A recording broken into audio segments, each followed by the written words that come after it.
Hello everyone. मैं मिथुन सिंह स्वागत करता हूं आप सभी का। आशा करता हूं आप सभी बहुत अच्छे होंगे। बात करेंगे कोल्हान के बीएड सेकेंड सेमेस्टर के प्रीवियस ईयर क्वेश्चन पेपर की, कोल्हान यूनिवर्सिटी जो कि चाईबासा में है। Pedagogy of physical science paper का नाम, पेपर का जो कोड है वो 07/2025 में आपकी परीक्षा संपन्न हुई थी। आगे बढ़े उससे पहले मैं आपको बता दूं, पिछले 5 साल के जितने भी क्वेश्चन पेपर हैं, सारे क्वेश्चन पेपर की पीडीएफ आपको 49 रुपये में प्रोवाइड कर दी जाएगी, ताकि आप अपनी तैयारी ठीक ढंग से कर पाएं। दूसरी बात, 199 रुपये में आपको सजेशन प्रोवाइड कर दिया जाएगा। अब ये सजेशन क्या होता है? सजेशन यानी कि वेरी वेरी इंपॉर्टेंट क्वेश्चन, ऐसे सवाल जो बार बार एग्जाम में पूछे जाते हैं, आंसर के साथ आपको प्रोवाइड कर दिया जाता है। देखिए, जो सजेशन है इसके साथ आपका जो PYQ है वो आपको फ्री ऑफ कॉस्ट अवेलेबल करा दिया जाएगा। पहली बात, पिछले 10 साल के जितने भी क्वेश्चन पेपर है ना, ये सजेशन में शामिल किए जाते हैं उन क्वेश्चंस को जो बार बार रिपीट हुए हैं। दूसरी बात, आपका जो लेटेस्ट एग्जाम पैटर्न है उसको ध्यान में रखा जाता है। तीसरी बात, आपका सिलेबस क्या कह रहा है, सिलेबस में कौन से टॉपिक हैं उसको ध्यान में रखकर ये तैयार किया जाता है। चौथी और आखिरी बात, मेरा खुद का एक्सपीरियंस, मैंने भी एडमिट कर रखा है और पिछले 2-3 सालों से अलग अलग यूनिवर्सिटीज में सजेशन देने का मैं काम कर रहा हूँ और काफ़ी अच्छी सफलता मुझे मिली है। अगर आप भी सफलता के भागीदार बनना चाहते हैं तो यहाँ से मेरी ईमेल आईडी आप देख लें, yourmithunsingh@gmail.com पे आप मुझे मेल कर सकते हैं। इंस्टा पे अगर आप हो, डू फॉलो मी @imithunsingh। बाकी आप मुझे व्हाट्सअप कर सकते हैं 7979054474 पे। तो चलिए, पेडागोजी ऑफ फिजिकल साइंस के क्वेश्चन पेपर को देखते हैं कि किस तरह का सवाल यहाँ पर पूछ लिया गया था 2025 में। देखिए, यहाँ पे एग्जाम आपका जो है, डेट मैं आपको बता दूं, एग्जाम डेट जो है आपका 8/4/2026 है। ठीक है, क्वेश्चन पेपर में भले ही 2025 लिखा गया है, लेकिन आपकी परीक्षा अप्रैल के मंथ में हुई है। ठीक है, और ये वीडियो आप, आज मैं रिकॉर्ड कर रहा हूँ 9 तारीख को, लेकिन आप ये वीडियो शायद 1-1.5 महीने के बाद आप इसे देख पा रहे होंगे, मई जून में, या फिर जब भी आपकी परीक्षा होगी आप इसे देख पा रहे होंगे। पेडागोजी ऑफ फिजिकल साइंस का पेपर है, यहाँ से आपको देखिए सेकंड सेमेस्टर और पेपर नंबर ये 7 है। 2025 में आपकी परीक्षा हुई थी, फुल मार्क्स था 40 का, 1.5 घंटे का वक्त, 40 में अगर आप 18 लाते हो तो उस पेपर को क्वालिफाई कर जाते हो। ठीक है जी। ग्रुप ए की बात करते हैं। मल्टीपल चॉइस क्वेश्चन यानी कि MCQ आपसे पूछा गया था, कितने? 10, और हर एक क्वेश्चन के लिए आपको 1-1 नंबर मिलता। पहला सवाल देखिए क्या है, velocity of a sound will be highest in, ध्वनि का वेग सबसे अधिकतम किस में होगा? एयर, वाटर, वैक्यूम या फिर इस्पात में? वायु में, जल में, निर्वात में या फिर इस्पात में ये जो है सबसे ज्यादा जो है ध्वनि चलेगा। देखिए, ध्वनि का वेग सबसे अधिकतम किस में होगा? ये सवाल जो है शायद आपने 5 या 6 में से पढ़ लिया होगा। ठीक है, तो देखिए वहां पे आपको बताया गया था कि सॉलिड में जो है सबसे ज्यादा जो है ध्वनि की वेग होती है, सबसे ज्यादा जो है सॉलिड में यानी कि ठोस पदार्थों में जो है ध्वनि सबसे अधिक तेज जो है भागेगा, दौड़ेगा। ठीक है, तो ये ध्यान में रखिएगा। तो यहाँ पे अगर आप सारे ऑप्शंस को देखोगे तो यहाँ पे इस्पात जो है आपका, उसमें ध्वनि जो है सबसे अधिक तेज भागेगा, यानी कि ऑप्शन 4 आपका क्या होगा? सबसे सही जवाब हो जाएगा। ठीक है, अगला सवाल देखिए क्या पूछा गया है, the word seminar is derived from, seminar शब्द की उत्पत्ति कहाँ से हुई है? तो देखिए, फ्रेंच से, ग्रीक से, लैटिन से या फिर नन ऑफ दीज। तो देखिए, लैटिन से जो है इसकी जो है उत्पत्ति हुई है, डिराइव्ड हुआ है ये। और लैटिन वर्ड में सेमिनार का जो मतलब होता है वो होता है नर्सरी, बीज। ठीक है, बीज बोने का स्थान इसे कहा जाता है। चलिए तीसरे सवाल की ओर हम लोग बढ़ेंगे। The statues of bronze is made of, कांसे की मूर्तियां बनी होती है, किससे मिलकर ये बनी होती है? तो देखिए, ये जो है मिलकर बनी होती है एलॉय से। किससे बनी होती है? एलॉय से। अब देखिए, एलॉय जो है आपका, वो क्या क्या इसमें शामिल होगा वो आप समझ लें। सबसे पहले टीन इसमें शामिल होता है। ठीक है, टीन प्लस ये जो है तांबा से मिलकर ये बना होता है, टीन प्लस जो है कॉपर से ये मिलकर बना होता है। ठीक है, अब देखिए कॉपर का जो SI यूनिट है वो, सॉरी, कॉपर का जो सिंबल है वो है Cu, और टीन का जो है आपका हो जाएगा SI यूनिट SN। और यही आंसर में आपको दिया है, SN+Cu। ये रहा, उल्टा है यहाँ पर Cu+SN दिया है, तो ऑप्शन 2 आपका क्या होगा? सही जवाब हो जाएगा। अगला सवाल, which of the following is not a SI unit, SI unit जो है इनमें से कौन नहीं है? ओम जो है पूछा गया, पहला ऑप्शन ओम दिखेगा आपको, दूसरा एम्पियर, फिर न्यूटन, फिर कैलोरी। देखिए, न्यूटन जो है वो फोर्स का SI यूनिट है। किसका यूनिट है? फोर्स का SI यूनिट ये है।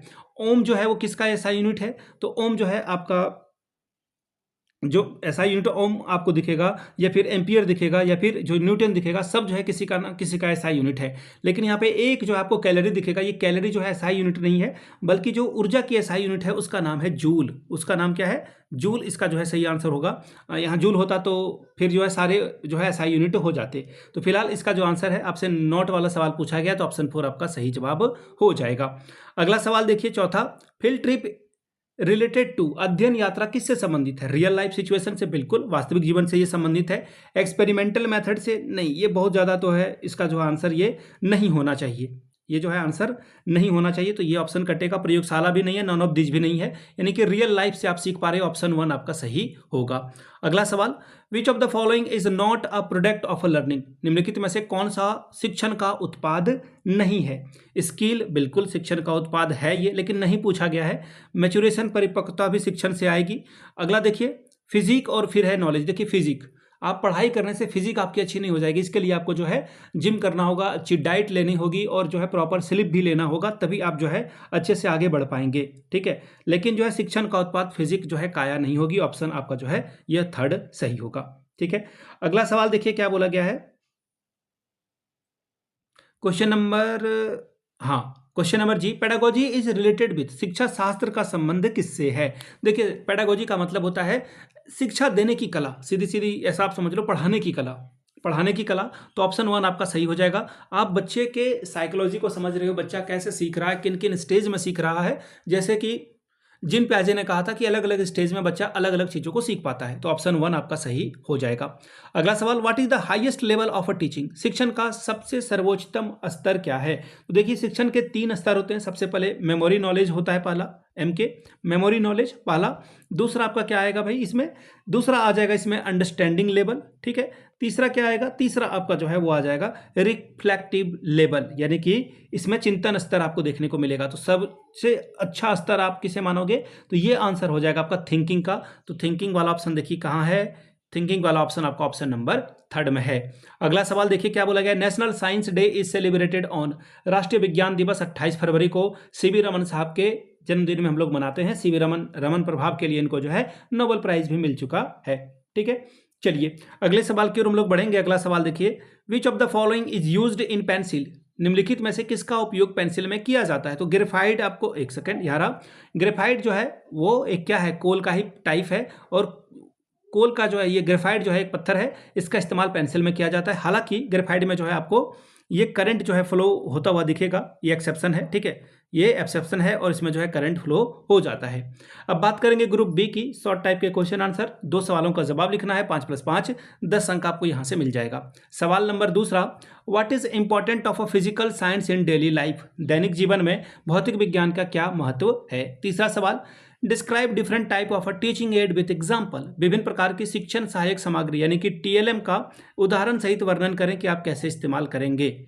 अगला सवाल चौथा, write the objective of teaching learning physical science at a secondary school, माध्यमिक विद्यालय स्तर पर भौतिक विज्ञान सीखने के शिक्षण के उद्देश्य को लिखिए। पांचवा सवाल, how science exhibition is useful for developing attitude toward science, विज्ञान के प्रति दृष्टिकोण विकसित करने के लिए विज्ञान प्रदर्शनी किस प्रकार उपयोगी है, बताएं। बात करेंगे सेक्शन सी की, ग्रुप सी की। 2 सवाल आपको करने हैं, 10 + 10 20 अंक आपको मिलेगा। पहला सवाल, prepare a lesson plan for physical science on any topic of a class 9, कक्षा 9 के विज्ञान के किसी एक प्रकरण पर एक पाठ योजना तैयार करें। 7वां सवाल, व्हाट इज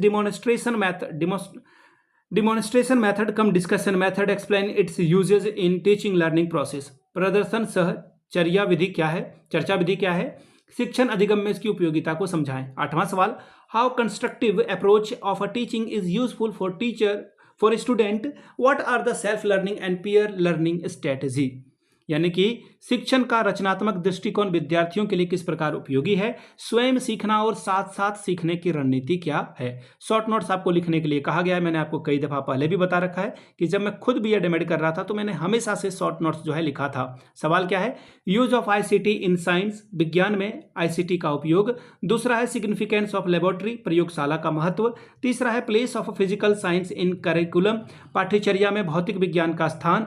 चौथा है नेचर ऑफ साइंस यानी कि विज्ञान की प्रकृति। तो ये था आपका सवाल जो कि मैंने आपके साथ डिस्कस किया, पेडागोजी ऑफ फिजिकल साइंस का पेपर। अगर आपको पिछले 5 साल का PYQ चाहिए तो ये आपको 49 में, सजेशन चाहिए तो 199 रुपये में आपको ये प्रोवाइड कर दिया जाएगा, जिसमें आपका PYQ आ जाएगा। यहाँ से मेरी email ID आप देख सकते हैं, yourmithunsingh@gmail.com पे आप मुझे मेल कर लें। इंस्टा पे अगर आप हो, डू फॉलो मी @imithunsingh। बाकी आप मुझे व्हाट्सअप कर सकते हैं 7979054474 पे। वीडियो को आपने यहाँ तक देखा, प्यार दिया, इसके लिए आप सभी का बहुत बहुत शुक्रिया। Have a good day.